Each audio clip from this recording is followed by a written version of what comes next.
Well, here we are, folks. The following program presents the opinions of its producer and guests and does not reflect an opinion of WGDO or its licensee, Goddard College. And today, already on the line, our first guest is Eric Williams, who has written The Puzzle of Fascism, which I have right in front of me. It did arrive, and I've been reading through it, and I highly recommend it. It's a very easy book to read, written in a journalistic style. But I'll let Eric tell you a little bit about himself. So tell us a little bit about yourself, and hopefully we can get to the accountability thing first and then talk about your book after that. Yes, great. Thanks again for having me on, Jim. Mm-hmm.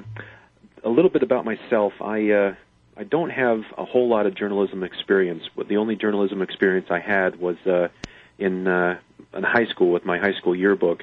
But when September 11th happened, I knew almost instantly that there was another story being told. And when I put up my first website in November of 2001, questioning the official story of 9/11. And when I was over in Europe with some good friends for Christmas in 2002, they said, we were discussing my points on my website, and they said, you should write a book. And January of 2003, I started writing my first book, The Puzzle of 9/11. And after The Puzzle of 9/11 came out, I just found more and more information, and I published my second book, The Puzzle of the Matrix, dealing with the idea that what we've been told is a programmed illusion. And in the Matrix, as many of your listeners will probably know, that the idea is that we're plugged into a computer system, but actually in real life we're plugged into a media system that doesn't necessarily tell us the truth, but tells us what they want us to be perceived as truth.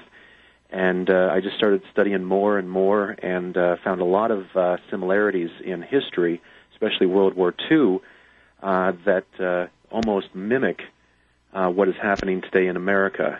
And that's why I wrote my book, my fourth book, The Puzzle of Fascism, where I detail, I'm glad that it arrived, I detail through in about 400 pages how fascism arose in the past and how it's arising today. Wow, that's a good introduction for everybody. And our listeners, by the way, here, if they've listened regularly and actually listened, have had a thorough introduction to false flag operations and the way as you call it, the Hegelian principle is at work.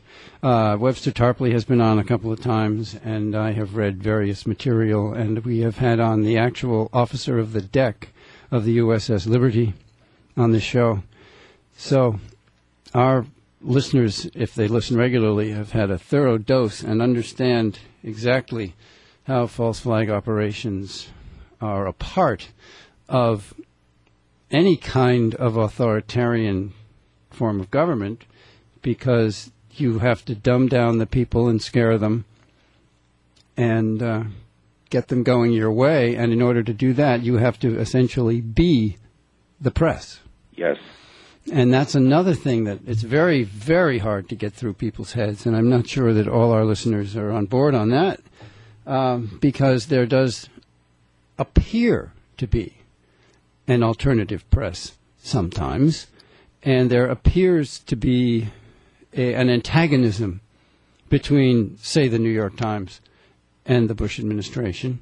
Mm-hmm. And I really like your comment on this. I find that rather staged, given how the New York Times carries water for the Bush administration regularly, right, and almost never. Well, in fact, never does anything of material damage to the Bush administration. Absolutely. And yet there's this fake, that terrible liberal New York Times. And so maybe you could comment a little bit on that. Well, yes, absolutely. The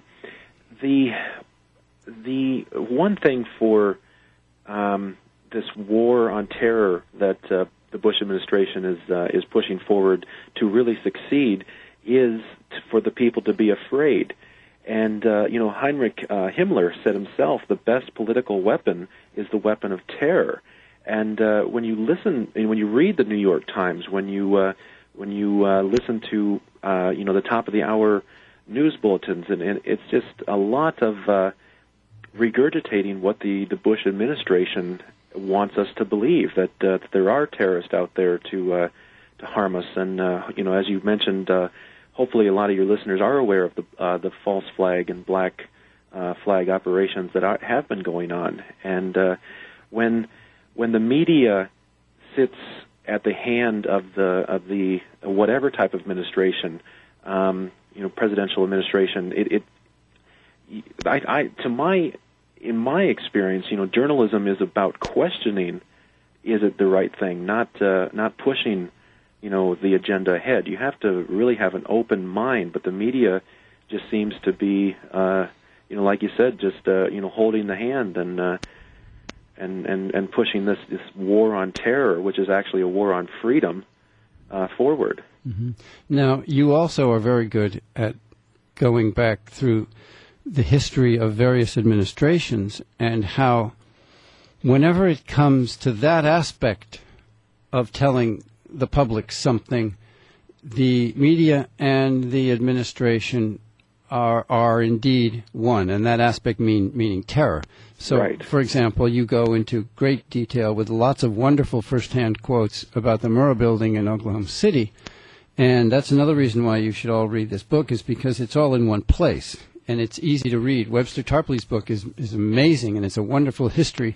This book is a little easier to read, and a little more journalistic than Webster Tarpley's book, which is more philosophical, though I haven't read your whole book. So well, great. Thank you for mentioning that. A lot of people who read my books, I guess because of my open-mindedness and I haven't gone to school for journalism, the people that read my books tell me that's an easy read, and it's given in a very conversational style, because I want to take the readers through what I have found, and I want to try to present that in a way that they can understand. Mm-hmm. So thank you for that. But yeah, the media is pushing forward an agenda right now that appears to be the Bush administration. But like you pointed out with the Oklahoma City bombing, a lot of the things that were passed with the Patriot Act, Bill Clinton tried to pass after the bombing of the Murrah building, and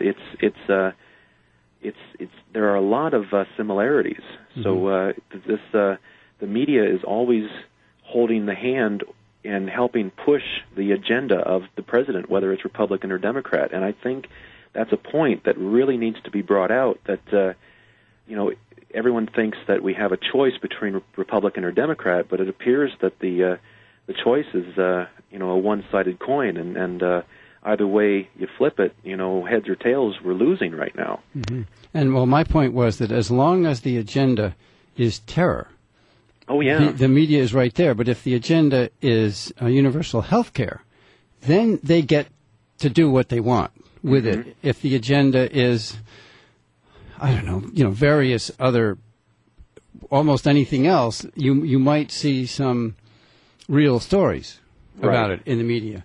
But they did not criticize Bill Clinton at all, or his administration all the way down the line, when that administration was, blowing up people in Waco, Texas, for example. Mm-hmm. That was fine. And the bombing of the Sudan, that was fine. And obviously the 1993 bombing of the World Trade Center, that was never investigated by anyone, alternative media included.